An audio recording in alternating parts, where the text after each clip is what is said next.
ni jambo la kumshukuru Mwenyezi Mungu. Tumefika salama juzi.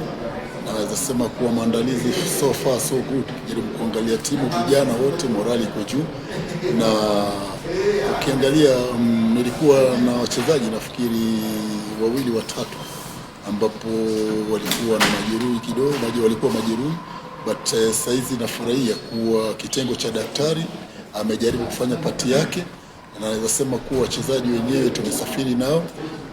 Ni tutawakosa wawili ambapo walikuwa takriban wachezaji wanne ambao walikuwa majeruhi, lakini kwa saizi nasema kuwa tumefanikiwa kupata wawili tumewakosa.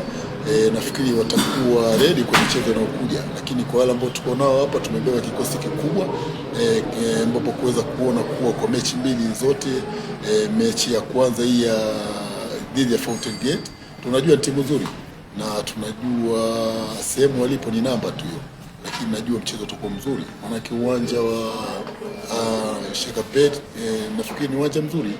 Ukijaribu kulinganisha na viwanja vingine, naweza sema kuwa ni uwanja mzuri, ile surface ya kuchezea nzuri kabisa. Vijana wenyewe wanafurahia, nafikiri waliposikia tena wanarudi huko. So ni matokeo tu, na ndio tunapigania kuweza kuona kwa tunapata matokeo ya kesho. Mchezo wa kesho sisi tumejiandaa vizuri. Kwanza tunamshukuru Mwenyezi Mungu, tumefika Arusha salama.